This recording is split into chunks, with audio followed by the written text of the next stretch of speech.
Welcome to my home. We struggled in Shanxi the first years. The pollution was so bad. When we first got to Shanxi, to Taiyuan, we averaged maybe 10 days a year. 10 days a year of blue sky. We met people in university who did not even know that looking at the sun could hurt their eyes. They had always been able to look directly at the sun and it never hurt their eyes. And we said, that's just terrible, dangerous. And it was in 1998, so 5 years after moving to Shanxi, the UN declared Taiyuan the most polluted city in the world. And the numbers, I don't want to tell you the numbers. The numbers for the pollution sediment rate in the air were so high. And we're thinking, we're raising our kids here. We're living here. It was insanely bad. I stopped riding motorcycles because 10 minutes on a motorcycle and I was black. I was just covered in coal soot. Now, if I wore this shirt in Shanxi, there's a blue shirt, or any light colored shirt, if I went like this, I would have black streaks across my shirt because there were crystals of coal in the air that would land on you. And those crystals were full of coal oil. So if you swiped on any white or light clothing, you got a streak of that black coal oil across your shirt. Someday our kids are going to sue us for raising them there. But, at this point, they're still nice and they're saying good things to us. And then that's not the worst part. The pollution wasn't great. But Shanxi was also known as the most conservative province in China. Now, I'm a conservative in America, but in China, conservative means hold on to the old communist ways. Do not let any of the reforms or the new ways influence you. Stick with communism. And so there was a conservatism.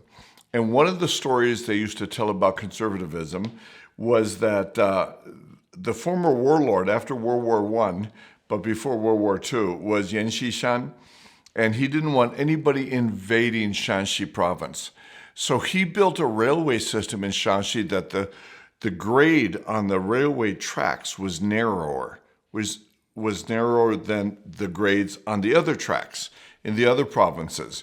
So you could not ride your train into Shanxi. You had to switch at the border to the Shanxi train. That was for a narrow gauge. So the joke in Shanxi was that, all right, the railway here is narrower and the thinking is narrower. And it was this attitude of, wow, we live in the worst place in the world. We live, we're getting proud of how polluted we were. We were getting proud of how narrow-minded and conservative we were. And it was somewhere in the late 90s, it hit me.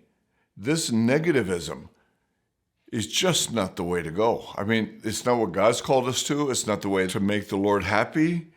And we came up with a prayer. And the prayer is simple. God bless Shanxi. And through Shanxi, bless the world. God bless Shanxi. And through Shanxi, bless the world. And it was a mental leap because what we were saying is, this place is trash. This place is worthless. Oh, no, it isn't. God's going to bless this place. And through this stinking, polluted, lousy place, God's going to bless the whole world. And it was a mental leap. It was a mind change, a sea change, whatever you want to call it. And it helped us begin seeing what God could see in a place.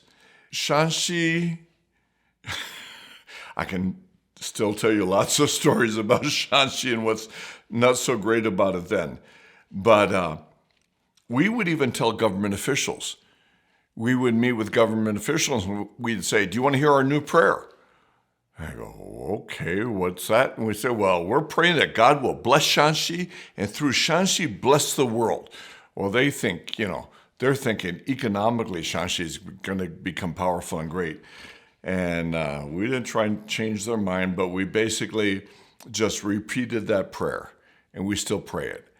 And I think about that. How often do we get so down on stuff and we have a hard time turning it around and seeing it from God's perspective? So God can take the most polluted city, the most conservative in a backward way, city of the world, and maybe make it the city he uses to bless the whole world. Thank you for joining me today.